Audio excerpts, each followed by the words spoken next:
Buenas tardes. Bienvenidos a esta entrega del ciclo Otros Mundos. Esta tarde pues contamos con Jesús Callejo, que tiene un amplio recorrido en temas de este tipo. Es autor de más de 20 libros, especializado en temas mitológicos, hadas, duendes, gnomos, acherotipos, a ver si lo diré. Conoce los lugares del poder, entre comillas, reconoce incluso las plantas mágicas, cosa que me ha fascinado así leyéndote y que en algún momento tendremos que abordar. Es experto, por supuesto, en folclore, porque todas las ramas se juntan en fiestas sagradas.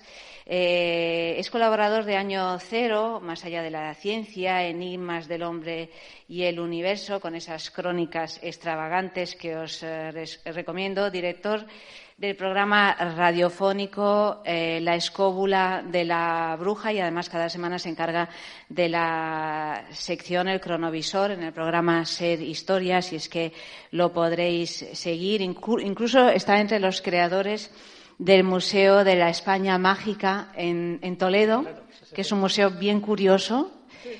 Pequeñito, pero bueno, que da ahí algunas líneas, ¿no?, de pensamiento. Recogida esa esencia del pensamiento mágico. Exactamente.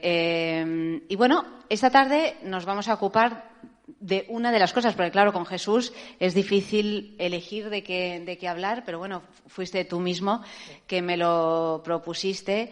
La charla se titula Opus Angelus, imágenes no humanas, y bueno, pues versa sobre los acheropitas o, a ver si lo consigo decir, acheiropoietos, así es, más o menos, ¿no?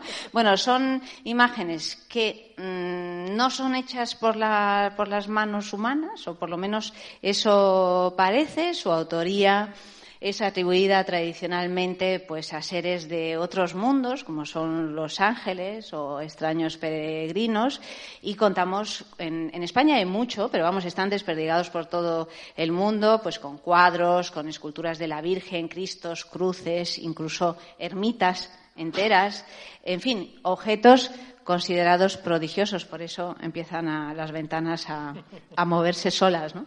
Así es que, bueno, pues te doy la palabra. Jesús nos va a enseñar también una serie de imágenes para que sea más fácil para nosotros comprender de qué estamos hablando y a lo mejor acercarnos a esa magia, a esa sensación que producen estas imágenes. Y después, pues, charlaremos él y yo un poquito y después tenéis la palabra, es decir, que habrá un ratito dedicado a las preguntas. Así es que, bueno, tuya es la palabra. Jesús, gracias.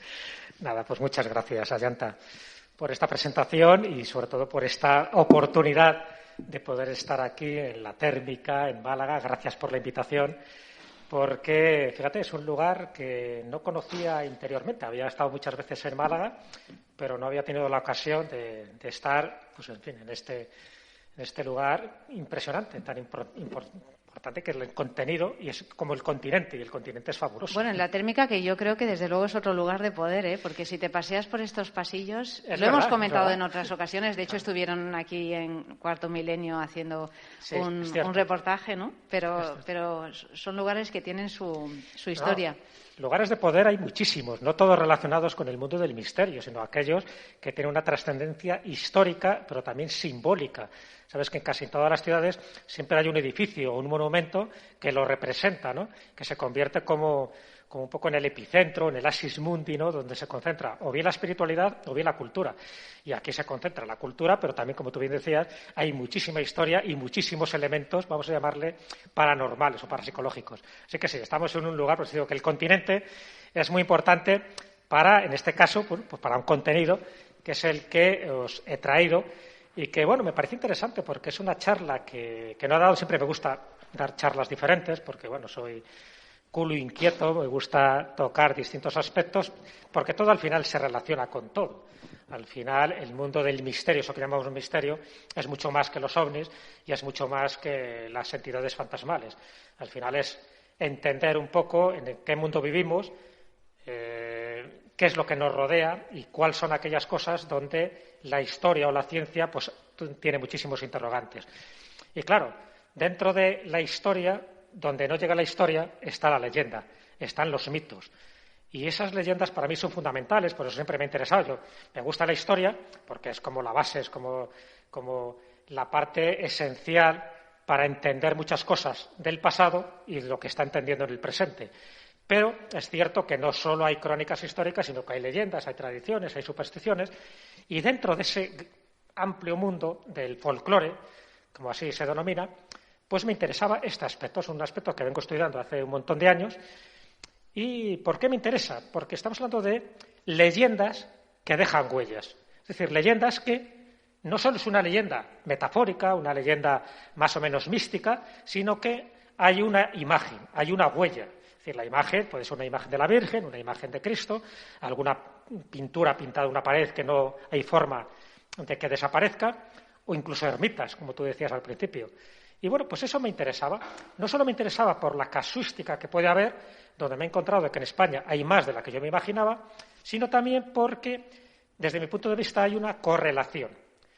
Y esa correlación es un poco lo que voy a intentar explicar, o voy a intentar mostrar, más que demostrar, por lo menos mostrar una serie de casos que a mí particularmente me llama la atención.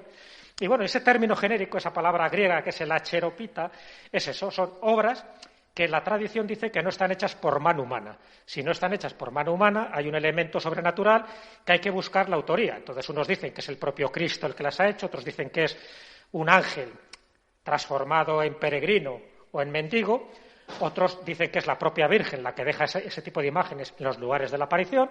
Bueno, hay multitud de teorías, pero todas coinciden en un denominador común. No están hechas por mano humana. Estoy hablando siempre desde el punto de vista de la tradición. No estoy hablando ya desde el punto de vista científico, porque si luego analizamos cada una de ellas nos podemos encontrar con sorpresas. Pero yo voy a la parte que ha generado una creencia, que ha generado una devoción. Entonces, claro, cuando hablamos de estos opus ángelus, es decir, estas obras supuestamente hechas por los ángeles, hay dos que son las que nos vienen a la mente de todos. Una sería la Sábana Santa de Turín, donde, ya digo, yo no voy a entrar en las cuestiones teológicas, espirituales, de creencias o no creencias, sino en lo que dice la tradición. Entonces, la Sábana Santa de Turín sería, pues, por decirlo así, la reliquia de la reliquia, ni más ni menos que el autorretrato de Jesús de Nazaret, de Jesucristo. Esa sería una de las más famosas dentro del mundo de la cristiandad, pero hay otra que te puedes imaginar, allanta, ¿cuál puede ser? ¿Qué es esta? Claro, estamos hablando de la guadalupana, de la Virgen de Guadalupe, y con toda la historia de la aparición que hubo en el siglo XVI en la tilma del indio Juan Diego, en fin, como ante el obispo Zumárraga se desplegó no solo unas rosas que eran imposible que crecieran en invierno, sino además esta imagen que apareció allí. Por lo tanto, sería una cheropita, es decir, sería una imagen que no la pinta teóricamente nadie y que luego se convierte, pues imaginaros, en ese epicentro, en ese lugar de poder, ni más ni menos que de la Ciudad de México, donde el peregrinaje, donde la devoción, el culto, los milagros, pues empezaron a prosperar. Pero no voy a hablar de ellas. ¿Por qué? Porque yo considero que son muy conocidas y, por lo tanto, no me voy a meter en ellas. Pero bueno, serían un poco los dos ejemplos más representativos de achoropitas. La Sábana Santa de Turín y lo que sería la guadalupana. Por cierto, los rayos son posteriores. Cuando aparece, según la leyenda, cuando aparece la imagen central, pero no los rayos que luego se incorporaron posteriormente, porque luego ya sabéis que cada lienzo va sufriendo transformaciones. Incluso se hablaba de que no había pintura y sí que se ha encontrado pintura, porque luego fue bastante retocada. Bueno, el otro cheropita, dentro del mundo católico, lo tenemos ni más ni menos pues que en Roma y, cómo no, en la Basílica de Letrán, en fin, donde está posiblemente el lugar donde más reliquias concentradas hay. Este es el relicario famoso y dentro de ese relicario está esta cara, esta cheropita que le llaman la cara del Salvador. Es la imagen genérica y luego ese detalle donde los ojos son lo que más llama la atención. Bueno, la tradición dice dos cosas. O bien que fue pintada por San Lucas. San Lucas debía tener mucho trabajo porque casi muchas de las vírgenes que pululan solo por España, entre ellas la Virgen de Guadalupe, la extremeña me refiero, o muchas más las atribuyen al taller de San Lucas, incluso algunos cuadros o algunos iconos bizantinos también lo atribuyen a San Lucas. Bueno, esta también la atribuyen a San Lucas, y la otra versión es que San Lucas no pudo haber hecho esto, sino que sería una mano angélica, es decir, que intentaron reflejar lo que sería el auténtico rostro de Jesús de una forma muy naif. Y esta parte, si habéis estado en Roma, si habéis estado en esta basílica, está justo en la parte superior donde termina la Scala Santa. Sabes que hay unas escaleras de mármol que hay que ir subiendo, supuestamente las que estaban en el palacio de Poncio Pilato. Bueno, pues esas escaleras terminan en este Sancta Sanctorum, y este Sancta Sanctorum, lo que podemos ver, porque luego si lo abriéramos aparecerían ahí cientos de reliquias, sería esta cheropita, este Salvador, que está considerado pues como uno de los mejores representantes dentro del mundo católico. Pero tampoco quiero referirme a él solo de pasada, para que nos demos cuenta de que en cualquier lado nos podemos encontrar una de estas muestras. Pero yo he querido ir más aquí, ¿no?, a nuestro país, a España, que posiblemente sean menos conocidos. Y claro, dentro de ese mundo de cheropitas hay uno que llama mucho la atención, que es la Verónica, el famoso paño, ¿no?, donde esta mujer, que por cierto no aparece en ninguno de los evangelios canónicos, solo para que veáis un poco lo que son las contradicciones y las paradojas, porque la versión y la mención que se hace a la Verónica aparece en un evangelio apócrifo que también lo llaman las Actas de Pilatos, y es del siglo II, pero no está en ninguno de los evangelios canónicos. Pero, sin embargo, como era tan interesante la historia, y de hecho ahí tenéis una representación de las miles que hay, en este caso de Murillo, era tan interesante que generaba muchas reliquias. Entonces, claro, tener la Santa Faz de Cristo, pues imaginaros. Bueno, pues claro que hay muchísimas, repartidas por todo el orbe cristiano. Y en España tenemos alguna que otra. Pero en España hay, sobre todo, hay tres que yo voy a citar ahora, pero hay dos que son las más conocidas, porque están además con un culto muy especial. ¿Te atreverías a decir alguna de ellas, de alguna de las santas faces, por ejemplo? Por ejemplo, en Jaén. Cuando tú vas a Jaén, a la Catedral de Jaén, la reliquia principal es el Santo Rostro, la Santa Faz, pero no solo está en Jaén, sino que hay otra que está en Alicante, que es el santuario de la Santa Faz, y hay otra que es menos conocida en Honrubia, que está en Cuenca. ¿Ves? El Santo Rostro, en la Catedral de Jaén, esto consideran que es lo que quedó impregnado al enjuagar el rostro de Cristo, que estaba con sudor y con sangre, cuando la Verónica le ayuda, ¿no?, en ese camino hacia el Calvario. Claro, no hace falta ser tampoco un lince en cuestiones artísticas para darnos cuenta de que esto es muy difícil que quede impregnado, ¿no?, como tal. Aparte que el tamaño es muy pequeñito, debía tener una cabeza de jíbaro.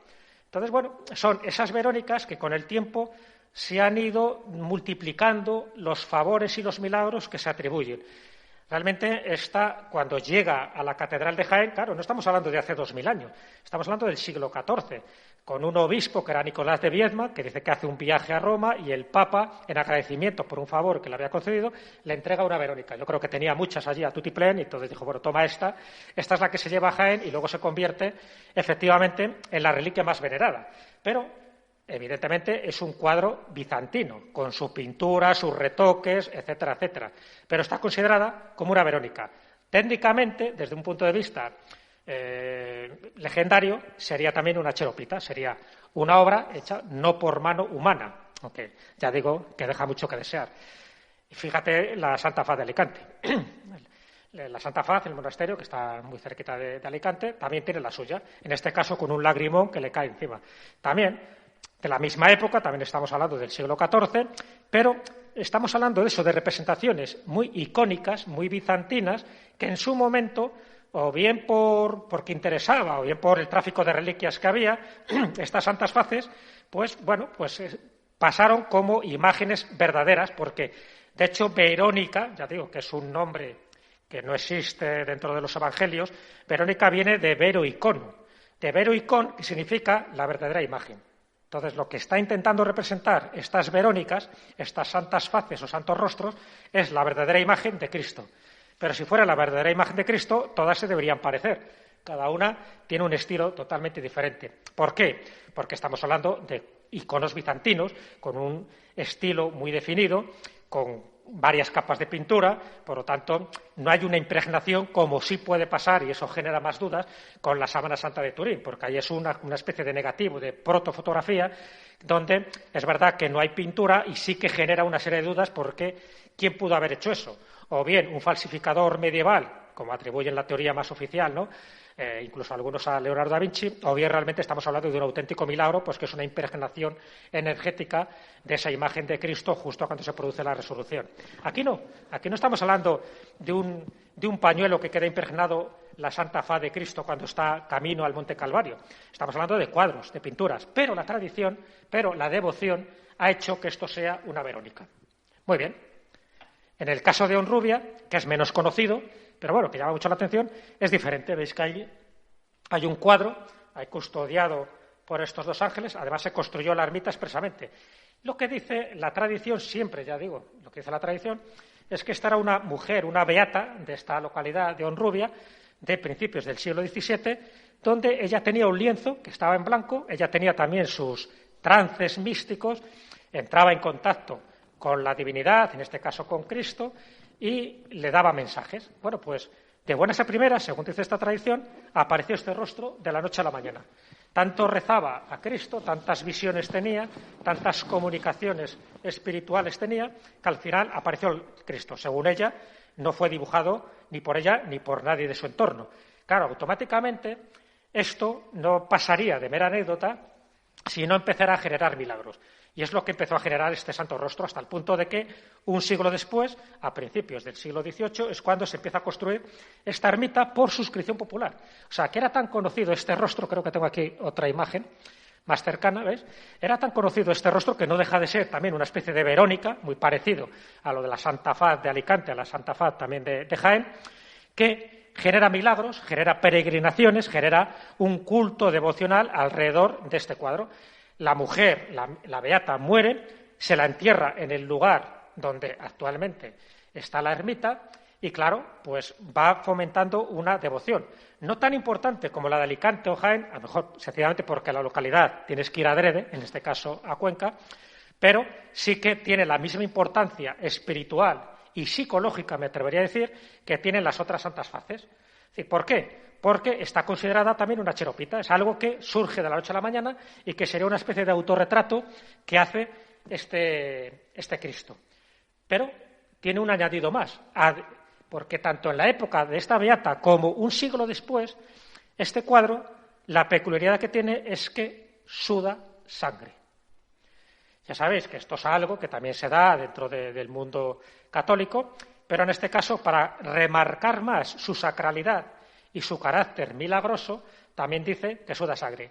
Pero no cuando le da la gana, sino en momentos de crisis, en momentos especiales. O bien cuando ha habido alguna catástrofe, o bien cuando hay una epidemia, o cosas similares. Entonces, eso es lo que ha hecho que su veneración vaya cada vez a más. Así que nada, os lo recomiendo porque no es tan conocida como las demás, tiene menos medidas de seguridad. También es verdad que hay que ir cuando esté abierta la ermita, porque no es como la Catedral de Jaén, que está normalmente abierta siempre, pero me llama mucho la atención por la peculiaridad que tiene el rostro y por las sanguinaciones que de vez en cuando se le atribuyen en distintos siglos. Muy bien. Una vez dicho ya, está apartado, por decirlo así, de las verónicas, de los veros iconos, de las verdaderas imágenes que están muy reflejadas en el mundo cristiano, pero de los orígenes del cristianismo, con el mandilión y con estas santas faces que aparecieron, ya digo que abundan muchísimo por todo el orbe cristiano, pero bueno, yo he utilizado las españolas, y las españolas son esas tres que acabo de decir, dos bastante conocidas, una menos conocida. Pero la cheropita más antigua de la que yo tengo constancia en España es esta cruz. ¿Sabéis cuál es? ¿La reconocéis? Es la cruz de los ángeles. Es el símbolo de la ciudad de Oviedo. En Asturias tienen tres cruces que son muy importantes para ellos, ¿no? Dentro de su tradición sagrada. Está esta, la cruz de los ángeles, que ahora cuento un poco la historia. Está la cruz de la Victoria, que es el símbolo del Principado de Asturias, que supuestamente es la que enarbola Pelayo, en fin, en el inicio de la Reconquista, y además dicen que es una cruz que viene bajada directamente del cielo, y por lo tanto se convierte pues, en uno de los elementos icónicos y de reliquias que estarían en la Cámara Santa de la Catedral de Oviedo. Y la otra sería la Cruz de Santiago, que sería una donación que hizo Alfonso II el Casto y que, por desgracia, esa cruz se ha perdido. Pero tanto la Cruz de la Victoria como la de la Cruz de los Ángeles no se ha perdido. La Cruz de los Ángeles, ¿por qué se llama así? Bueno, porque, fijaros ya la fecha de la que estamos hablando, del año 808. Por eso digo que cronológicamente es el caso más antiguo que yo conozco. Entonces, en el año 808 estamos en medio un poco de, no sé si recordáis que en aquella época hubo lo que se llamaba la rebelión de las imágenes, la iconoclastia, es decir, que en el mundo bizantino, y luego también, evidentemente, cuando llegaron los musulmanes, no entendían bien que se adorara tantas imágenes, consideraban que era una idolatría. Entonces empezaron a destruir. Se destruyeron sobre todo a través del emperador de Bizancio, tanto del siglo VII al siglo XI hubo todos unos siglos donde estaban los partidarios de las imágenes y los que estaban en contra de las imágenes porque pensaban que era una idolatría y que, por lo tanto, las desgracias que estaban ocurriendo a Bizancio venían por ese culto desmedido a ciertas imágenes que no tenían ningún sentido, porque además sabían que muchas de esas imágenes estaban revestidas de un cierto paganismo y, en otros casos, porque se buscaba ni más ni menos que una satisfacción crematística, pero no espiritual. ¿Vale? Bueno, pues en aquella época, en el año 808, dice la leyenda que hay un par de peregrinos que se acercan al reinado, en este caso de Alfonso II el Casto, para ofrecerle la elaboración, la orfebrería de esta cruz. Estos ángeles que están ahí son muy posteriores, pero bueno, los ponen los ángeles ahí para remarcar que estamos hablando de una cruz de los ángeles. Bueno, entonces Cristóbal de Morales y otros cronistas, Cristóbal de Morales, por ejemplo, del siglo XVI, siempre ha remarcado esa leyenda que ya procedía del siglo IX, que eran estos dos orfebres que hicieron esta cruz tan primorosa, que solo podía estar hecha por manos angélicas. Hasta incluso tiene una maldición. Esta cruz, hay una inscripción en la parte de atrás donde dice que todo aquel que ultraje la cruz de los ángeles caerá una especie de maldición divina, con lo cual se parece mucho a este tipo de maldiciones egipcias que aparecían en las tumbas, ¿no? En las tumbas de los faraones. Porque ha sufrido ultrajes, ha sufrido pues algún tipo de robo, pero siempre ha vuelto otra vez a la Cámara Santa, ¿no? En este caso Oviedo. Y lo que contaba, por ejemplo, Cristóbal de Morales, es que la factura de esta cruz, tanto en el anverso como en el reverso, son diferentes. Y la parte que vemos es tan preciosa, tan detallista y con una imaginería, ¿no?, de orfebrería tan artística que solo podía ser hecha por obra de ángeles. Es decir, no hay ninguna referencia a quién pueden ser los orfebres, sencillamente que por las virtudes que tenía esta cruz, por la época en que esto ocurre, que ya digo que estamos hablando de la plena guerra iconoclasta, pues consideraban que era una cruz, claro que es una cruz griega, pero realmente es una cruz de toque visigodo, ¿no?, por la forma que tiene la cruz, que iba a generar muchísimos beneficios para Oviedo. Como así lo entendieron y así lo fraguaron, un poco lo que eran las leyendas posteriores, evidentemente la Cruz de los Ángeles se ha convertido en un emblema, en un símbolo, en un icono de la ciudad de Oviedo, a diferencia de la Cruz de la Victoria, que sería del Tótem Principado y que es la que suele aparecer en las banderas de Asturias. Por eso digo que es muy interesante, porque ya desde el siglo IX ya viene referenciándose este tipo de cosas. Con una peculiaridad, porque en esta Cámara Santa que está en la Catedral de Oviedo hay otro acheropita, que no lo he mencionado aquí, pero que os podéis imaginar, porque ya sabéis que dentro de lo que es las reliquias crísticas, sobre todo las reliquias textiles, además de la sábana santa de Turil, la otra, que dicen que tiene bastante credibilidad, sería lo que llamamos el pañolón de Oviedo. El pañolón de Oviedo, en el fondo, son unas manchas de sangre, supuestamente del paño que cubría el cuerpo de Jesús una vez que estaba ya muerto y que yacía en la tumba. Entonces, esas manchas de sangre, con el tiempo, son las que han ido a parar a la Catedral de Oviedo. Esto también sería una cheropita. La diferencia con las otras santas faces es que esta no hay pintura, son las manchas de sangre. Tú ahí ves lo que quieras ver, es una especie de paraidolia. Pero, sin embargo, las santas faces que he descrito de Alicante y de Jaén, si hay pintura, hay retoques, hay ojos, hay narices, hay bocas. Pero en este caso, en Oviedo tendrían, por decirlo así, dos acheropitas. Por una parte, la Cruz de los Ángeles, con toda esta historia alrededor de Alfonso II, y por otra parte, el famoso pañolón de Oviedo, que sería el manto ese que le cubrió exclusivamente la cara, a diferencia del resto del lienzo que le cubrió todo el cuerpo. Muy bien, pues nos vamos un poco a esas vírgenes. Hay unas cuantas vírgenes que también tienen esa cualidad, la cualidad de que o bien uno o dos peregrinos se acercaron a una localidad determinada, no tenían una advocación y ellos se encargan de hacer esa advocación, de hacer esa imagen. Bueno, pues en el caso de Bordón, de esta localidad de Teruel, ocurre con Nuestra Señora de la Araña. Fijaros que hay dos puestas. Una de ellas, la original, que sería esa, que era de alabastro, además de una talla muy pequeñita, la llaman de la araña porque justo debajo estaba esculpida una araña que estaba envolviendo en su tela de araña a una mariposa. Entonces, con toda la simbología que tiene, hasta el punto de que esa virgen también la llamaban la bruja, porque servía para esconjurar las tormentas. En días donde la tormenta arreciaba y se pensaba que iba a haber un granizo, la sacaban a ella al esconjuradero, que era una especie de templete, para que evitara esa tormenta y cayera en el pueblo de al lado, con lo cual también una especie de justicia divina, ¿no? No caigas aquí, pero cae en el pueblo de al lado, que siempre son los enemigos naturales.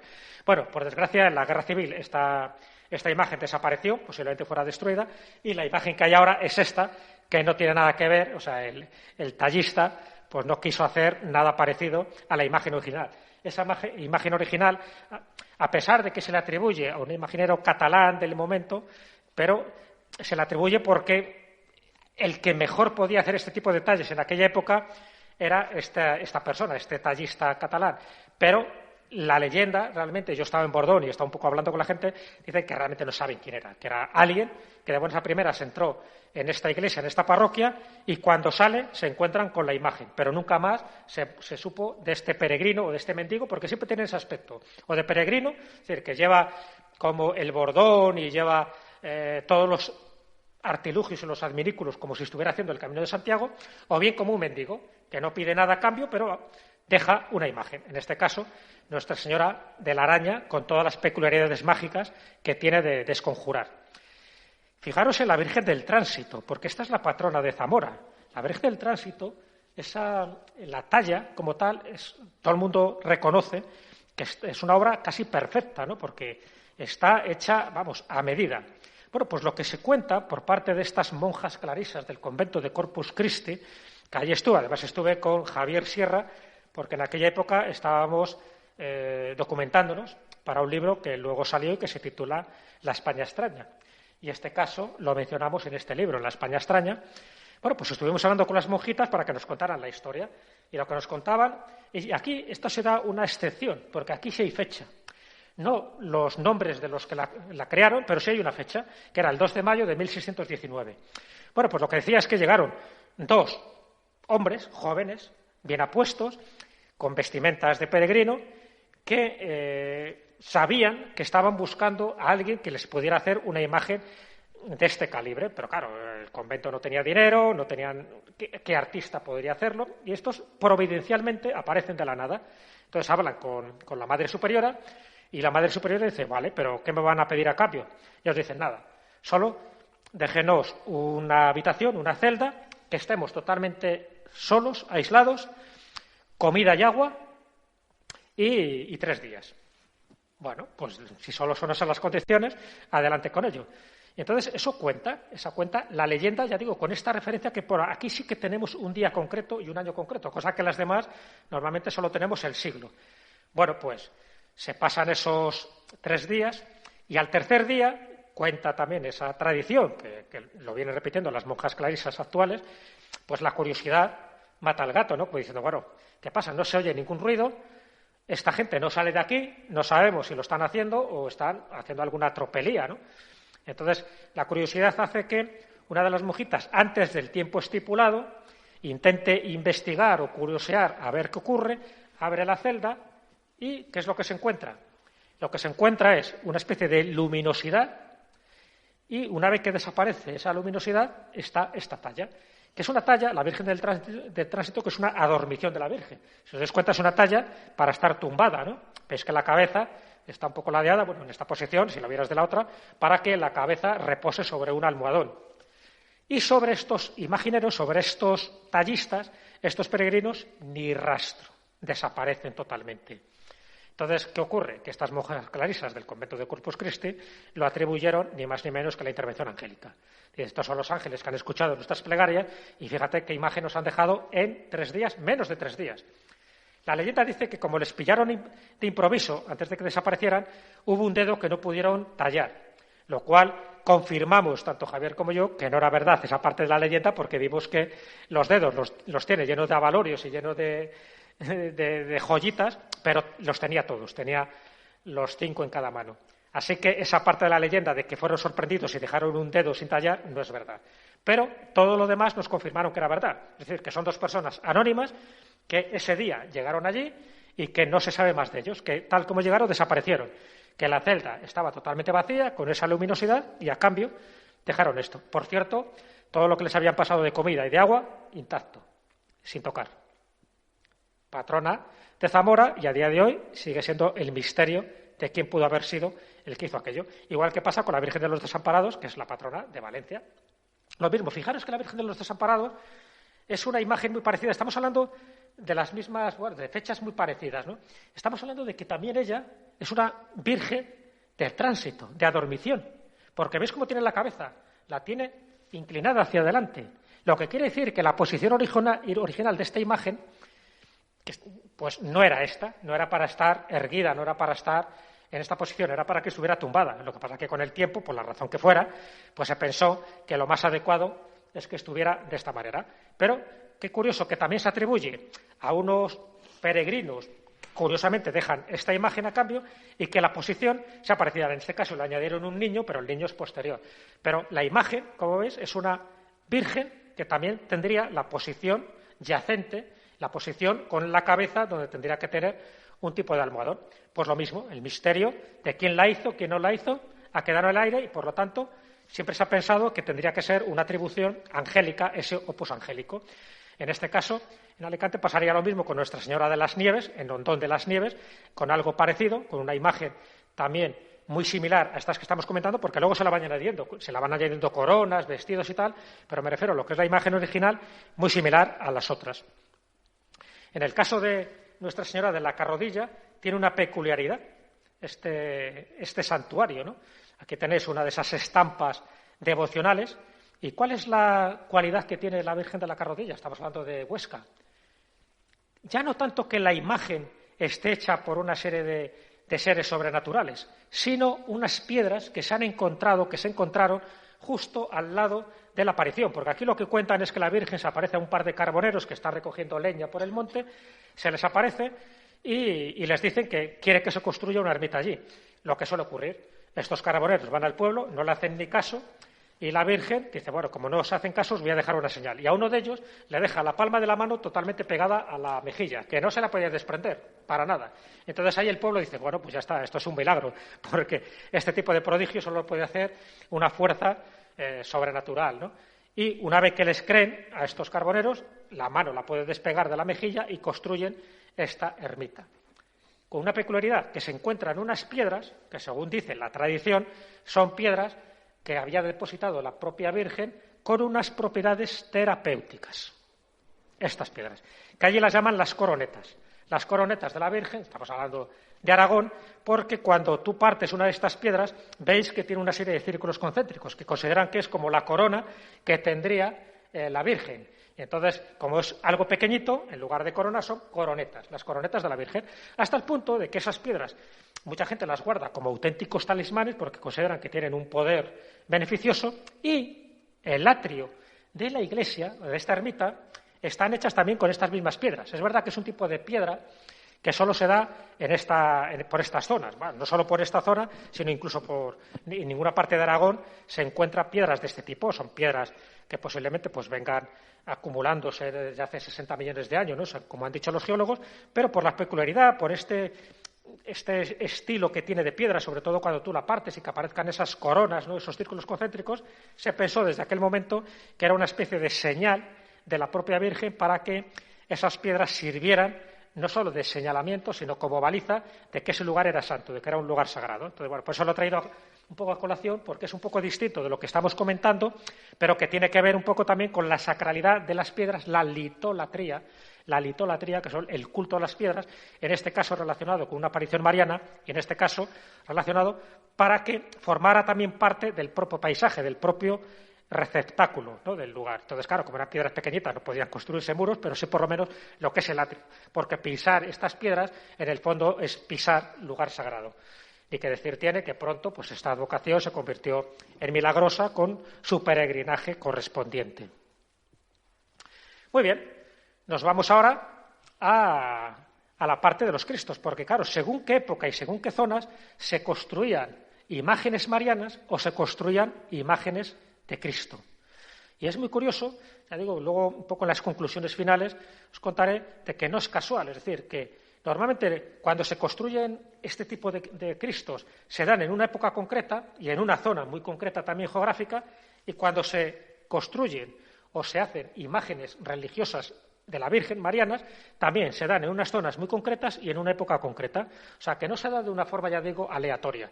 En el Cristo de Mayén, en Zaragoza, ocurre esto, le llaman el Cristo de la Columna, por razones obvias. No se sabe quién es el imaginero, pero se da las mismas circunstancias que ahora contaré también del Cristo de Calatorao. Es decir, estamos hablando de peregrino que pide lo de siempre, comida y agua, nada más, no pide ningún tipo de estipendio ni ningún tipo de beneficio económico, que le den un trozo de madera, ahí cambia un poco, si muchas veces es una madera de nogal o de pino, de lo que sea, y que le dejen tranquilo, Las leyendas a veces varían de un día a 3 días, nunca más de 3 días. Pero claro, aunque sea 3 días, hacer una imagen de estas, como os podéis imaginar, es muy costosa, muy compleja y hace falta pues unos conocimientos artísticos de primer orden. Cuando se va y aparece esta imagen, pues evidentemente queda siempre la duda de si realmente fueron unos artificieros humanos o no humanos, es decir, si estamos hablando de una cheropita. Aquí se da también una curiosidad en este Cristo de la Columna de Mayén. La curiosidad es que en una de las manos tiene los 3 dedos como en forma de pata de oca. En la época esta era muy habitual que estuviera tanto por esta zona como por el Valle del Baztán y el Valle del Roncal en Navarra los agotes. Los agotes era un pueblo considerado maldito, considerado herético, un pueblo marginal, y el signo de reconocimiento que tenían los agotes era este, que era el elemento bueno, pues lo que se llama la pata de oca o la pata de ganso, que servía de reconocimiento incluso también para las construcciones. Los agotes se caracterizaban por ser unos tallistas de primero, tallaban tanto la madera como la piedra y luego también el hierro. Entonces, hay alguno que ha pensado que a lo mejor ese imaginero era un agote que intentó dejar como referencia una imagen religiosa, pero con un símbolo oculto que solo podían entender los iniciados. Y ese símbolo oculto son los dedos que tenéis ahí, que estaría haciendo referencia a la pata de oca y, por lo tanto, referencia a los agotes como etnia marginada por la propia Iglesia. Entonces, qué curioso, como una venganza, entre comillas, que tú crees una imagen religiosa que luego se convierte en la referencia, en este caso, de Mayén en Zaragoza.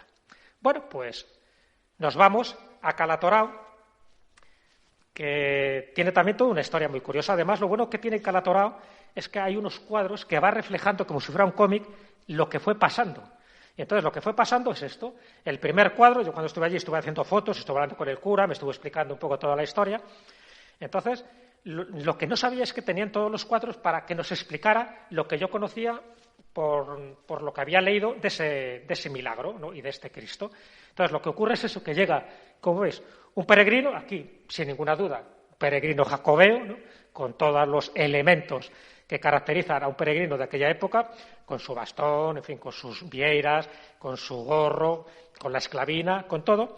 Y este peregrino se da cuenta en aquella época lo mismo, se da una característica, y es que querían construir un Cristo, pero no tenían ni dinero ni la persona adecuada para que hiciera una talla de estas características.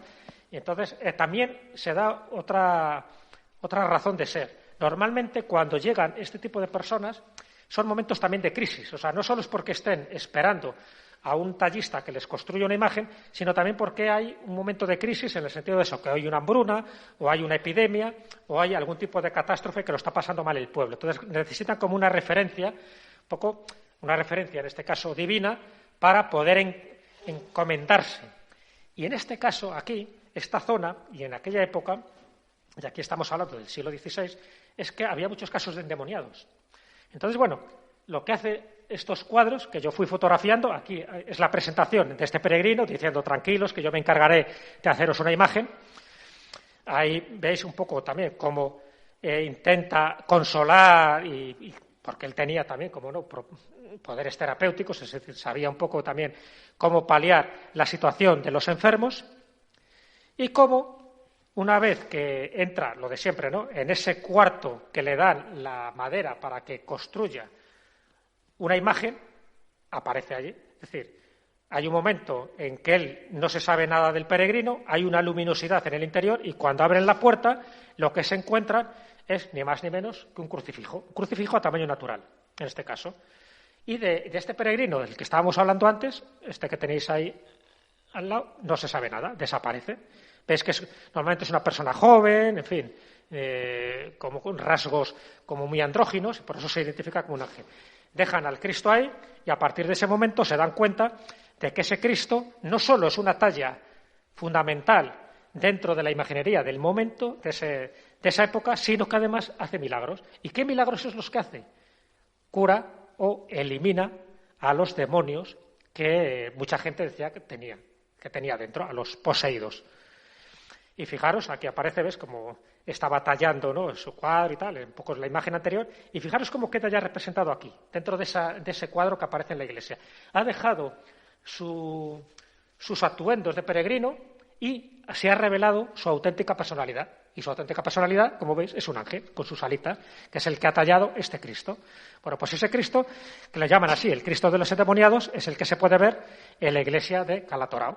Ahí lo tenéis. De hecho, entre el año 1957 hasta los años 80 había un tren que lo llamaban el tren de los endemoniados, donde iba gente que consideraba que estaba poseída para que se hiciera un exorcismo en el interior de la iglesia.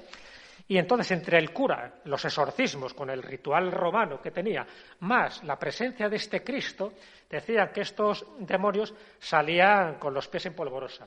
Y de ahí que le llamen el Cristo de los endemoniados. Pero con toda esta historia tan sobrenatural y tan mística que os acabo de comentar. Aquí tenéis un detalle, estas son todas fotos mías, donde se ve claramente esos rasgos que dices, hombre, pues para hacerlo en 3 días, la verdad es que este hombre se esmeró, ¿no? Bueno, pues ahí tienes esa característica de que no se sabe ni exactamente en qué año, ni se sabe, por supuesto, el nombre del tallista de esta imagen. Algo portentoso y algo que se atribuyó, como habéis visto en la imagen, a un ángel, porque consideraban que no podía ser otro el que pudiera hacer esta maravilla, esta obra de arte. Con el Cristo de los Milagros, también de Alcolea de Cinca, ocurría lo mismo. En este caso estaríamos hablando de Huesca, pero bueno, una historia muy similar que tenéis ahí. Y paso un poco a algo que a Llanta les llamó la atención cuando se lo comenté, que era también lo de las ermitas. Porque, bueno, hasta ahora, como habéis visto, hemos estado viendo santos rostros, hemos visto una cruz, la cruz de los ángeles, hemos visto tallas de la Virgen y hemos visto tallas de Cristo, normalmente de Cristo crucificado o de Cristo atado a una columna. Pero ¿qué ocurre con las ermitas? ¿Hay ermitas también que puedan tener un origen de este tipo tan sobrenatural? Hombre, hay una que es la más conocida, que por eso la he puesto aquí, que es la de la Casa Santa de Loreto. No sé si conocéis un poco la historia, porque la casa de Nazaret, donde supuestamente vivía la Virgen, donde tiene la aparición del arcángel San Gabriel para anunciarle que va a quedar embarazada, etcétera, etcétera, esa casa, claro, estaba en Tierra Santa, pero en Tierra Santa no siempre ha sido un lugar seguro para los judeocristianos. Ha habido allí las cruzadas, ha habido invasiones. Entonces, ¿qué ocurre? Pues que esta casa ahora se llama de Loreto, la casa de Nazaret, llega un momento que se produce una traslación. Y esa traslación, bueno, 2 traslaciones. Una de ellas iría, estamos hablando de finales del siglo XIII, que es cuando se producen todas estas invasiones sarracenas. Una iría al principio a una localidad de Croacia, donde estuvo unos 3 años y medio, y luego va a parar a Loreto, a Italia, porque se considera que es un lugar mucho más seguro. Entonces, bueno, pero es que la casa tal cual, siempre según la tradición. La casa fue levantada directamente por los ángeles, fue teletransportada volando unos cuantos kilómetros, imaginaros, ¿no?, desde Nazaret hasta Loreto, y pasando antes por Croacia, pasando ahí una pequeña temporadilla de 3 años y medio, y luego llega a Loreto y se convierte en uno de los lugares más santos. ¿Por qué? Porque esta casa está dentro, claro, evidentemente, de una basílica que se construyó alrededor. Entonces, claro, lo llamativo, claro, por supuesto está muy adornada ya, no tiene nada que ver. He supuesto una imagen del interior, porque esto sería más o menos la parte más auténtica de esa casa de Nazaret, donde la Virgen, donde el niño Jesús durante los primeros años estuvo aquí y donde luego se produce la famosa anunciación del arcángel San Gabriel. Bueno, pues fijaros qué milagro más espectacular, ni más ni menos que toda una casa levantada, teletransportada y llevada a un lugar que en este caso sería Loreto. Fijaros que la Virgen de Loreto, que por cierto también hay una imagen, como no, de la Virgen de Loreto, la Virgen de Loreto es la patrona de muchas cosas, pero entre ellas, ¿de qué? De la aviación. Claro, aquí tenéis la razón de ser. Pues si alguien empezó a buscar, bueno, ¿a quién ponemos aquí como patrona de la aviación? Pues ya está, Loreto, porque fijaros lo que se hizo, ¿no? Siempre por intercesión de estos ángeles. Otro caso más, he puesto el caso como más espectacular, más mediático, que es el de Loreto, pero es que también aquí en España tenemos algún caso, y es el monasterio de Corias, que está en Asturias. Esto le llaman el Escorial de Asturias por las dimensiones. Bueno, pues la leyenda, y aquí creo que he traído otra foto, la leyenda dice que esto fue bajado directamente del cielo. O sea, como era tan espectacular esta construcción, porque los orígenes de esta construcción es del siglo XI, luego se ha ido añadiendo muchísimas cosas. Era tan espectacular que la leyenda dice que los ángeles directamente desde el cielo, con unas cadenas, bajaron el monasterio ya totalmente hecho, que ya son ganas, ¿no? Los propios arquitectos o ingenieros dirían, hombre, nos han quitado todo el mérito. Bueno, pues esto es lo que se cuenta para justificar un poco la espectacularidad de este monasterio. En el caso del monasterio de Guayente, pues ocurre algo también parecido, pero con una distinción, porque en este caso se podrían poner muchísimos más ejemplos, ¿no? En este caso tiene que ver con una aparición mariana donde tú intentas construir una iglesia, bueno, una ermita primero, aunque luego se convierta en un monasterio, en un santuario, en un lugar que no corresponde a la aparición. Entonces los materiales van desapareciendo por la noche o van teniendo accidentes los distintos obreros, porque esa aparición lo que quiere es que se construya justo en el mismo lugar donde ocurrió el hecho. Es decir, porque lo importante es el lugar, lo importante es ese centro de poder, ese centro energético. Y aquí lo que se cuenta es eso, que poco a poco esos materiales pues fueron apareciendo allí y además tuvieron la ayuda de un par de obreros, porque la referencia también, el origen sería del siglo XI, pero donde se construye básicamente sería en el siglo XIII. Dice que tienen la ayuda de 2 obreros para que vayan construyendo los últimos detalles sin pedir nada a cambio. Y justo cuando se termina este monasterio de Guayente es cuando estos misteriosos obreros desaparecieron. Con lo cual se atribuyó que el toque final, el acabado final, correspondía ni más ni menos que a esta intervención divina o a esta intervención angélica. Algo parecido también con lo que ocurre con el convento de Ágreda. Entonces, sabéis, si conocéis la obra de Javier Sierra, donde Sor María Jesús de Ágreda, en este lugar, en este convento de clausura, pues hacía sus traslaciones a Nuevo México para inculcar los evangelios y las doctrinas de la fe a los indios humanos. La monja azul, ¿no? La monja azul, exactamente.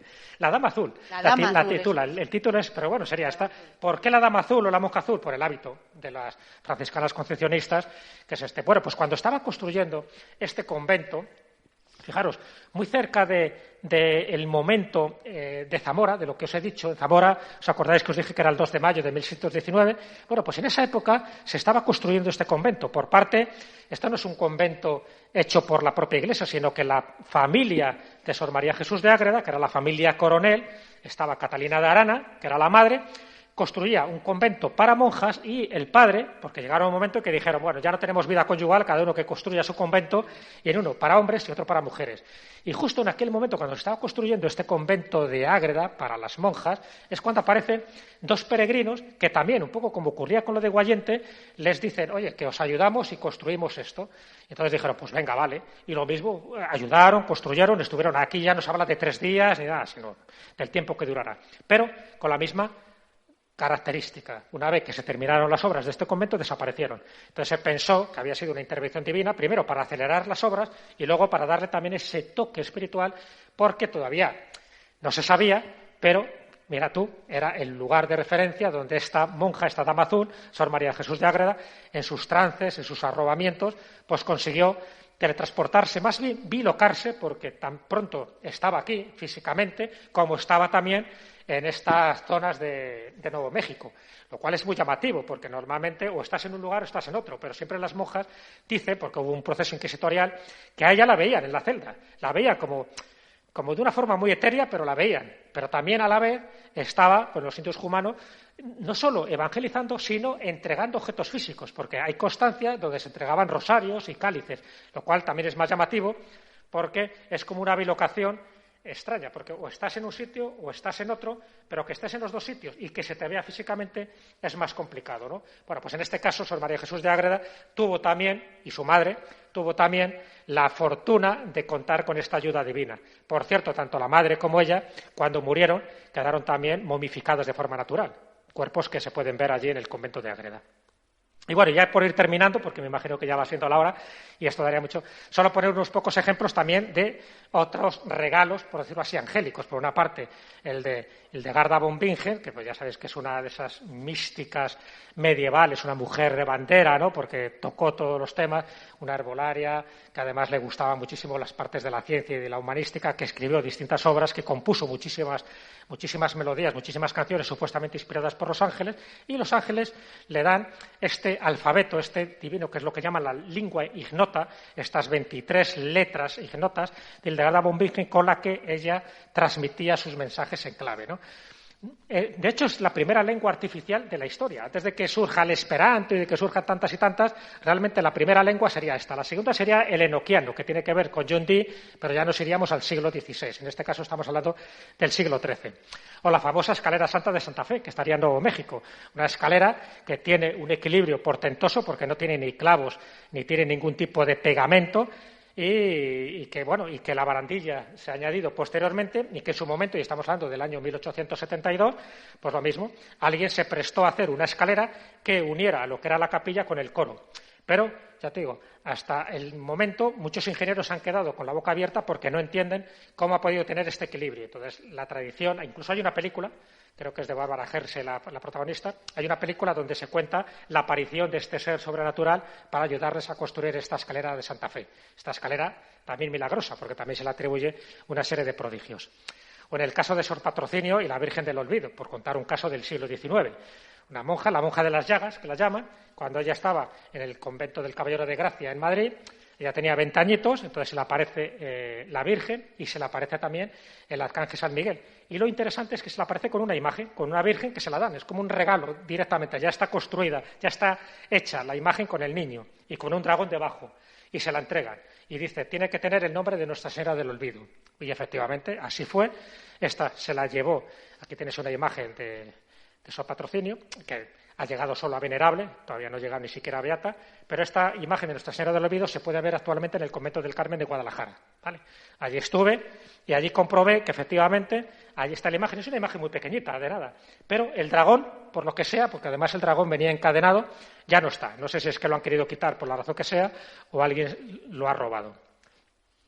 O, por citar un caso de Málaga, en fin, pues este Cristo que me parecía muy, muy significativo, pero bueno, ya por el tiempo, pero bueno, un poco las características. Por cierto, es un Cristo que ha desaparecido ya, ¿no? Este Cristo que estaría en Málaga capital, pues el clásico mendigo que va pidiendo una limosna, se le acepta en la casa y él, en agradecimiento por esa limosna que había recibido, cuando se marcha al día siguiente, en la habitación donde él se había alojado, aparece este Cristo, que ya digo que con el tiempo, y creo que fue en el año 1931, según me ha contado Salvador, que es el cronista aquí de Málaga de estos sucesos paranormales, pues desapareció y ya no se ha vuelto a saber más de él.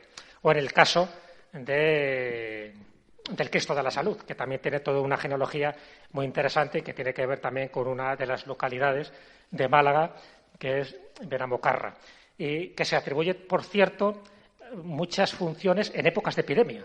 En aquella época fue por una epidemia de cólera, pero que actualmente también con esta epidemia se le invoca porque se considera que es dador de virtudes y de beneficios. Y bueno, pues nada, pues muchas gracias y recordaros un poco la frase de Albert Einstein, ¿no? Que hay dos formas de ver la vida, una es creer que no existen milagros y la otra es creer que todo es un milagro, porque en definitiva, como resumen, todo esto que estamos hablando, con independencia de que creamos o no creamos en este tipo de leyendas, en todos estos lugares donde aparece una imagen de la Virgen o de Cristo, en todos los lugares se han convertido en lugares de culto. Ya digo, todos tienen una referencia histórica y cronológica porque se dan. Los del siglo XVI, por ejemplo, son Cristos, los del siglo XVII, por ejemplo, son vírgenes y cosas similares. Entonces, es como si hubiera una especie de intencionalidad, es como si hubiera una especie de plan divino orquestado y artístico para crear lugares de devoción, lugares de culto y lugares donde se van promocionando pues actividades que por alguna razón a alguien le interesaba. El problema está en quién estaba detrás, si realmente había un interés humano o realmente estamos hablando de un interés sobrenatural, es decir, de entidades que por distintas razones, igual que pasa con las apariciones marianas lo que buscan y qué es lo que dicen, que se construya una ermita justo en el lugar de la aparición. En este caso, los lugares ya están, pero hace falta señalizarlos, hace falta tener la piedra de toque, el icono, la reliquia, el objeto sagrado. Y en este caso es cuando aparece milagrosamente el artificiero, el peregrino, el mendigo que te construye esa imagen. Y a partir de ese momento, ese lugar concreto, que solo a lo mejor tienes una devoción muy local, como pasa en Honrubia, o como puede pasar en Mayén, o como puede pasar en Calatorao, pero lo que hace es que crea un núcleo energético, un núcleo espiritual, un núcleo de peregrinación, con todos los beneficios que eso genera y que luego, posteriormente, la propia Iglesia o los propios fieles se aprovechan de esa circunstancia. Así que, bueno, he querido dar un recorrido muy somero, pero muy rápido, por circunstancias de algo que podéis ver en España, en estos lugares, en estos enclaves, y que me parece bastante significativo porque, ya digo, internamente hay como una cierta lógica que yo creo que hay que tener en cuenta para darnos cuenta cómo surgen las creencias, cómo surgen las devociones populares y, en algunos casos, cómo surgen las supersticiones. Y nada más. Con esto, muchas gracias. Jesús, retomando un poco, la célebre frase de Einstein, incluso cuánto hay en toda esta historia, que es una larga historia que no deja de formar parte de nuestra cultura y de la religión católica y de Occidente, cuánto hay de parapsicología y cuánto hay de psicología, ¿no? Porque por un lado, claro, está toda esos milagros que en efecto podemos considerar que la vida entera es un milagro y que este mundo es la demostración, o podríamos pensar también la necesidad que tenemos los seres humanos de encontrar un consuelo, de encontrar algo a lo que acogernos que nos pueda ayudar a seguir adelante y a sobrevivir, ¿no? ¿De qué modo se juntan estos dos elementos? No, se juntan de una forma clara. Cualquiera que haya estudiado la evolución espiritual de la humanidad a nivel general, no solo en el cristianismo, sino también en el islam, o en el judaísmo o en el budismo, pues está claro que hay dos componentes que están muy unidos. El problema es saber dónde termina uno y empieza el otro. Por una parte está esa parte parapsicológica, vamos a llamarla así, esa parte sobrenatural.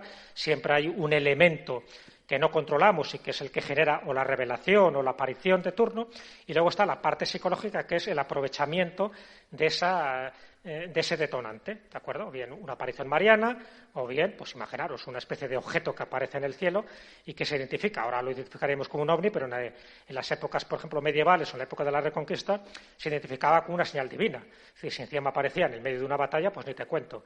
Entonces, claro que hay como un detonante, hay una parte de misterio que no podemos ahora mismo calibrar porque nos faltan datos, porque como valoramos una aparición que ocurrió en el siglo XVII, es muy difícil, ¿no? Pero sí podemos valorar las consecuencias y los efectos que ha tenido. Y esas consecuencias y esos efectos son muy psicológicos. Es decir, en la medida que tú crees que ese santuario, que esa virgen, que esa reliquia te proporciona una serie de beneficios, igual que ocurre con un talismán, un amuleto que tú tengas, automáticamente se produce un detonante psicológico y mental para que esos beneficios se produzcan. Pero bueno, es el efecto placebo en algunos casos, eso está más que estudiado. Si tú ahora estás con una cierta enfermedad y yo te digo, mira, coge esta piedra del santuario de Carrodilla porque me han dicho que con esto se te cura tus dolores de cabeza. Si automáticamente tú crees en esto que te digo, algo se está produciendo en ti para que a lo mejor esos dolores desaparezcan y tú lo vas a atribuir a la piedra. Lo que ha hecho la piedra o ese talismán que yo te he regalado ha sido el detonante, ha sido el canalizador para que en tu cerebro se activen una serie de mecanismos y te puedas tú curar o te puedas eliminar ese dolor. Bueno, pues así funciona, pero ese es el funcionamiento de la magia. Lo que pasa es que es cierto que si todo fuera tan fácil de explicar, pues ¿dónde está el misterio? La historia está que muchas veces hay un detonante que no controlamos, que no sabemos qué origen tiene, que puede ser perfectamente sobrenatural o divino, o milagroso o prodigioso, y a partir de ahí se generan unas consecuencias. Y muchas de esas consecuencias son crematísticas, porque claro, la gente va allí, deja su donación, deja su óvulo, en fin, deja pues el estipendio necesario porque está agradecido porque se ha curado, o bien él, o alguien de su familia, o porque se ha concedido alguno de los deseos. Bueno, pues todo funciona. Por eso digo que esos dos elementos, el psicológico y el parapsicológico, van muy unidos, igual que lo terrenal y lo espiritual, pero a veces es muy difícil distinguir dónde termina uno y dónde empieza el otro. Y ahí entra un poco la ciencia, ¿no? Porque yo creo que todos recordamos la cantidad de estudios científicos o supuestamente científicos, científicos realmente, que han hecho, por ejemplo, sobre la síndrome de Cristo, ¿no? O sea, claro, sobre la sábana que supuestamente le envolvió al recoger su cuerpo crucificado, y ahí han estado estudiando que si la sangre, que si es RH negativo, que si es esto, lo otro, si venía de aquí, de allá. No, claro, pero quiero decir que ahí, hasta qué punto se puede incluso estudiar estas imágenes que vistas así pueden ser, son cuadros, si se puede escarbar y ver si hay algo detrás de estas pinturas que realmente pueda ser un inicio, de un acherotipo, acherotipo en el sentido estricto de la palabra, si se han hecho estudios al respecto. Claro, a ver, siempre aquí hay que utilizar una frase clásica y muy de Cervantes, que es: con la Iglesia hemos topado. Ya. ¿Qué ocurre? Que cuando la Iglesia ha dado permiso para que se analice una reliquia, por ejemplo, se ha dado permiso para que se analizara lo de la sábana santa de Turín, y también para que se analizara, por ejemplo, el pañolón de Oviedo, también, las manchas de sangre y tal, e incluso el titulus crucis, en fin, donde ese trozo de madera donde aparece el INRI. Bueno, pues siempre que se ha hecho un estudio, y además con la tecnología que tenemos actualmente, los resultados no han sido los apetecidos por la propia Iglesia. Porque en el caso de la sábana santa de Turín, pues en 3 laboratorios distintos se establecieron, ¿no?, que tiene una fecha muy próxima, una fecha medieval. Por lo tanto, ellos consideraban que era una reliquia de hace 2000 años, sino que alguien en la época del siglo XIV pues tenía la tecnología suficiente para hacer una fotografía de esas características, y por eso se empezaron a barajar nombres como el de Leonardo da Vinci. En el caso del pañolón de Oviedo, lo mismo, también a través del carbono 14 y de otro tipo de técnicas, pues llegaron a la conclusión de que era una reliquia que podía ser del siglo VIII, siglo IX, pero no del siglo I. Que con el titulus crucis pasa algo parecido. ¿Qué quiere decir? Que claro que si hiciéramos un análisis de muchas de estas reliquias o de estos objetos sagrados, pues nos podríamos encontrar con una explicación mucho más mundana y profana que la espiritual. Pero la Iglesia, con las reliquias, y pasa con las espinas de Cristo, pasa con los lindum crucis y pasa con tantas y tantas reliquias textiles, ¿no?, como puede ser desde mantos de Cristo o de la Virgen, incluso los santos pañales, ¿no?, del niño Jesús, permite esa veneración.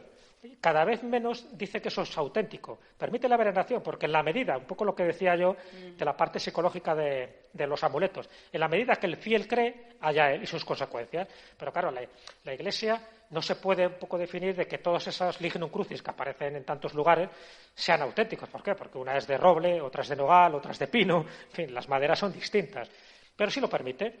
¿Por qué? Por una cuestión también interesada, porque sabe que eso da beneficios. De hecho, el tráfico de reliquias que hubo en la Edad Media se hizo por esta razón, porque todo santuario, toda ermita, toda catedral o toda iglesia quería tener una reliquia. Y claro, conseguir huesos de santo no era tan fácil, pero conseguir astillas era muy fácil, o conseguir dientes de Santa Polonia, porque claro, cogías dientes de cualquier cosa. Entonces se produjo un tráfico de reliquias abismal, que es lo que cabreó muchísimo pues a Lutero, a Calvino y, en fin, a toda la Reforma protestante. Por eso, porque no gustaba que esto se produjera, pero la Iglesia lo permitía. Cuando ha dado autorización científica, ahora que se puede, a alguna de estas reliquias, ya te digo que ha salido a escaldada. Con lo cual me imagino que en este tipo de imágenes, si pides autorización, pues tardará en dártela. Y en todo caso, cabe suponer que si somos energía y hacia estos objetos chupan toda esa energía que reciben de las personas que van a adorarlos, a lo mejor algún poder tienen. Claro que tienen poder. Es que yo estoy convencido. Por eso digo, yo me mantengo un poco en una postura, vamos a llamarlo así, como intermedia. Pues ya sabes que en esto lo normal es caer en los dos extremos. O sea, pues eso. No, todo esto es prodigioso, aquí está siempre los ángeles, la Virgen y todo lo que tú quieras. Y otros dicen, estos son fraudes, estos son comeduras de coco, estos son supersticiones o estos son engañabobos. Es decir, pero entre esas dos posturas, claro, que son para mí erróneas, es decir, querértelo todo como negarlo todo, para mí son dos posturas muy erróneas. Está una postura intermedia. Y la postura intermedia está claro que esto que hemos contado, muchos de estos ejemplos, hombre, yo ya he especificado y creo que he sido crítico, por ejemplo, con esas santas verónicas. Yo considero que ninguna es auténtica. Pero bueno, pues si la gente cree que es auténtica, allá él y su fe, ¿no? Pero en otros casos sí es cierto que te produce una cierta duda. pero te produce una cierta duda no por la leyenda que haya detrás, sino por las supuestas curaciones que ha generado ese objeto. Entonces, claro, cuando tú hablas con testigos o, en fin, conoces casos sorprendentes de personas que con una fe tremenda se han podido curar pues, de enfermedades aparentemente incurables, por ejemplo, en Lourdes, sabes que en Lourdes hay todo un proceso médico de aquellas personas que dicen que han sido curadas, pero un proceso médico muy riguroso. O sea, estamos hablando de que habrán pasado pues eso, miles, cientos de miles de personas por allí. Y, sin embargo, los milagros que están realmente constatados me parece que son unos 69 o 70, no más. No está mal. Pero que no está mal. Pero, claro, esos 69 o 70 son milagros que no ofrecen ningún tipo de duda de que algo paranormal, algo raro, algo milagroso ocurrió. Porque eran casos desahuciados. Entonces, claro, tú puedes decir, no, ya, pero es que esto puede ser sugestión. No, aquí ya no estamos hablando de sugestión, ya no estamos hablando del efecto placebo, de esto. Algo ha ocurrido. Bueno, pues eso, que pasa en Lourdes o que pasa en Fátima, también ocurre en estos objetos un poco menores. Entonces, eso a mí es lo que me llama la atención. Yo, como investigador un poco del folclore, de las costumbres, de las tradiciones, lo que me interesa es lo que se deposita de energía en esa ermita, en ese objeto, en esa devoción. Porque eso sirve para mucha gente. Y si tú le quitas eso, le estás quitando algo suyo, le estás quitando su esencia. Por eso se produce una revolución. Si tú vas ahora a un pueblo y le quitas la Virgen, aunque sepas que es una Virgen de poco valor, porque es del siglo XVIII o lo que sea, bueno, te matan o te crean una revolución, porque es suyo. Porque ellos consideran que esa Virgen ha intercedido en momentos difíciles, en momentos de crisis colectiva o bien individual. A eso me refiero. Eso es lo interesante, que es el valor que tú le das a una imagen religiosa. Si además esa imagen religiosa viene precedida de una leyenda, viene precedida de una serie de milagros y de prodigios, pues como que se amplifica todo eso. Y eso es la devoción popular, es que así es como el ser humano cree o no cree. Pero no solo aquí en España, sino en cualquier devoción. Fíjate, tú vete a cualquier templo budista y la cantidad de elementos que hay y rituales. Tú vete a un templo sintoísta en Japón, y tú has estado en Japón, y bueno, la cantidad de cosas que hacen. ¿Qué quiere decir? ¿Que son más tontos? No son más tontos. Sencillamente tienen unas creencias que ellos han depositado su salud o su bienestar en ese tipo de creencias. Y si no haces esos rituales, es cuando la gente cree que le va a pasar algo. Bueno, no sé si tenéis algunas preguntas, si queréis participar. ¿Alguna duda? Sí. Sí.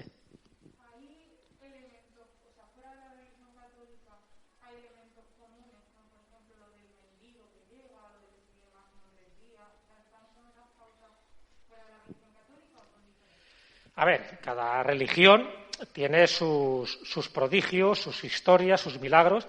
Esto que he contado es como esa especie de orden cronológico y de paradigma que se da, ¿sabes?, como protocolo, que sea 1, 2 o 3 mendigos, que sea 1 o 3 días los que tardan en hacerlo, el que no pidan más que agua y comida, pero sin embargo no comen ni beben nada, el que no pida ningún tipo de beneficio económico, el que haya un resplandor, una especie de luminosidad en el interior. Todo eso lo he encontrado dentro de nuestra, vamos a llamarlo dentro del contexto católico, ¿no? Porque, claro, en España, precisamente por esa tradición católica, es donde más ejemplos tenemos de este tipo, es donde más podemos investigar. Pero sí es verdad que esto también se da en otras creencias, en otras religiones. Eso también se da, no con estas características, pero sí siempre con una intervención angélica. Por ejemplo, el Islam, a pesar de que no adora imágenes ni nada parecido, o sea, no cae en esa iconoclastia, ¿no?, que cayó la Iglesia Católica, pero el Islam, sin embargo, sí cree mucho en la intervención angélica. Hay muchos de los pasajes que tienen que ver con Mahoma, siempre se hace referencia al arcángel San Miguel o San Gabriel, es decir, los ángeles tienen una presencia muy habitual y aparecen en momentos muy determinados tanto para Mahoma como los distintos profetas o los distintos imanes, ¿no?, que ha habido dentro del Islam. En el budismo pasa algo parecido. Fíjate que el budismo no creen en un dios, o sea, el budismo no es una religión teísta como tal. Ellos tienen otra concepción. Es una filosofía, en realidad. Claro, es una filosofía de vida. Pero también tiene sus rituales, tiene sus creencias. No es lo mismo el budismo tibetano que el budismo que se puede practicar en Vietnam o en otros lugares. Es decir, cada uno tiene sus características. Pero también, de vez en cuando, con presencia de seres que en un momento determinado marcan una tendencia o dejan una huella, dejan un elemento de veneración. Hay en el budismo también objetos, acheropitas, que tienen que ver con la naturaleza, más que con la imagen de un dios, ¿no? Una imagen divinizada. Yo recuerdo, por ejemplo, un lugar en Birmania donde hay diversos lugares así en Asia, ¿no? Donde hay una piedra enorme, gigantesca, o sea, una piedra grande como una montaña que ha caído milagrosamente, entre comillas, bueno, pues en un lugar que ha quedado ahí suspendida, no recuerdo ahora bien cómo se llama este sitio, y que la han pintado toda de oro y alrededor pues se ha convertido en un lugar de culto donde las gentes pues llevan sus ofrendas, lo llenan de flores, de oraciones, de cantos, y realmente tiene que ver con la naturaleza, claramente, Claro. pero es también una piedra que ha sido divinizada y que tiene poderes. Claro, sí, lo que decía yo, la litolatría. Sí. Es decir, es el culto a las piedras, porque en ese caso se considera que es una piedra, que es una especie como de regalo celeste del cielo, efectivamente. En Sri Lanka, por ejemplo, por citar otro lugar, ¿no? En Sri Lanka, esta isla, ¿no? Ceilán, lo que se llama antes Ceilán, allí, en uno de los montes más sagrados que ellos tienen una huella de un pie que ellos consideran que es la huella, pues por una parte dicen que es de Adán, por eso, por buscar el primer hombre, ¿no? de la especie humana, y otros dicen que puede ser de Rama o de cualquier otro de esos dioses. Pero hay huellas gigantes también, sí, gigantes, sí. Claro, de un gigante. Bueno, pues a saber quién hizo esa huella o si tiene un origen natural o no, pero se ha creado toda una devoción, hasta el punto de que la gente que sube hasta ese lugar, en fin, es un peregrinaje bastante costoso y que ya cuesta. Solo llegar es un milagro en sí mismo. O lo que tú decías, ese culto que hay en la naturaleza. En Japón, por ejemplo, hay mucha devoción a los kamis. Los kamis son este tipo de entidades que están en todas las partes, están en los 4 elementos de la naturaleza, pero es que dentro de la naturaleza más visible, más real, pues están en los árboles, están en las cuevas, están en las piedras, están en las nubes. Es decir, los kamis es como una especie de panteísmo donde todo es divino, donde, un poco aplicando la frase, todo es un milagro, ¿no? Todo es una manifestación de lo sagrado. Bueno, pues esos son los kamis, y son los japoneses. O sea que en la parte de la naturaleza, ¿dónde aparecen las apariciones marianas, por general? Las apariciones marianas, que es un poco el trasunto de las apariciones féricas que había antaño, las apariciones marianas, esas entidades femeninas, luminosas, ¿dónde se aparecen? En árboles, en cuevas, en fuentes, es decir, en lugares de la naturaleza. Claro, los bosques, Los bosques sacralizan un elemento que en teoría es, bueno, pues eso, de la propia naturaleza, sin más trascendente, que es lo profano, pero bueno, ahí está un poco la obra de Mercier Leve, de lo profano a lo sagrado. Cómo algo profano tú lo puedes convertir en sagrado en el momento que se produce una hierofanía. La hierofanía es la manifestación de lo sagrado. Es decir, en el momento que aparece algo insólito, algo inusual, una luz, una entidad, un elemento que te distorsiona, una especie de chip que te cambia tu espacio y tiempo, pues ya está, ahí se produce la hierofanía. A partir de ahí, pues puede haber un culto que tiene una trascendencia muy limitada o no, o a lo tonto, mira lo de Fátima. En 1917 Fátima no lo conocía nadie, ese lugar. Y a lo tonto se fue agrandando la bola de nieve y fijaros ahora lo que es Fátima. Pero en su momento Fátima, igual que Lourdes, era nada, eran lugares que ni siquiera situabas en un mapa. Bueno, pues esos son como los más representativos, pero hay multitud de ellos, pero miles de casos, y solo en España, donde cosas parecidas han ocurrido, pero han tenido un culto muy, muy cercano, muy tal, o sea, no ha tenido más trascendencia. Pero, sin embargo, para la gente de ese pueblo, esas piedras que yo decía de Carrodilla y en Huesca, para ellos esas piedras son sagradas. Tú no les cuentes ahí historias de geología y tal, no. Para ellos es piedras sagradas que fueron ahí colocadas por la propia Virgen cuando se apareció la aparición. Y si tú no lo crees, eres un descreído, eres un ateo, fuera. Y ya no quieres saber más de ti. Bueno, ¿por qué? Porque tu mente, tu psicología, tu personalidad, tu esencia, la esencia de un pueblo, muchas veces gira alrededor de esa aparición. Y por eso aparece también en los escudos. ¿Has visto la cantidad de escudos que tiene? Escudos nobiliarios o escudos de ciudades o escudos de armas, donde aparecen elementos extraños. Aparece una entidad virginal o aparece una estrella que era una luz que se vio, sería una clásico ovni, ¿no? Y te aparece en el escudo porque para ellos tuvo tal trascendencia que lo quisieron dejar reflejado no solo en las creencias populares, sino también en lo más imperecedero, que es la piedra, que en este caso es el escudo. Incluso, por supuesto, en las palabras. Claro. Porque te estaba escuchando antes, y no sé si es una imaginación mía ahora mismo, pero cuando hablabas de las Verónicas, no sé si la palabra Verónica tiene que ver luego con la Verónica del torero, con la media Verónica, o sea, como en una imagen hermosa. Es que a lo mejor viene de ahí, ¿no? Porque, no sé, el lenguaje taurino que tiene que ver con toda la mitología, con las leyendas, en fin, con algo que tiene mucho que ver con este país nuestro, ¿no? Pues podría ser, claro, ahora que lo dices. Pronto puede ser, ¿no? Voy a investigar el asunto. Puede ser, sí, yo no había caído en eso, pero es verdad, hacer una Verónica... Hacer una media Verónica, una Verónica. Claro, sí, pero es una bonita imagen. Podría ser, claro, podría ser. Sí, claro. Porque Verónica viene eso de vero y con. Vero icono, que es verdadera imagen. Y por lo tanto, una verdadera imagen es la belleza que te impregna esa imagen, ¿no? Y que te transmite un sentimiento. Ahora en el tren de vuelta vamos a estudiar este asunto. Vamos a estudiarlo. Jesús, sí. Has abierto ahí un melón muy interesante.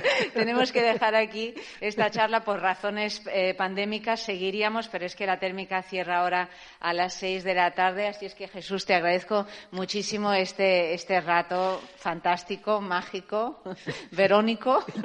y nada, y os agradezco a vosotros también vuestra presencia aquí a estas horas algo intempestivas. Pero bueno, todo irá mejorando, ¿verdad? Claro que sí, claro que Le sí. rezaremos a la Virgen o a quien sea para que así sea. Gracias, Jesús. Gracias a vosotros. Gracias. Buenas tardes.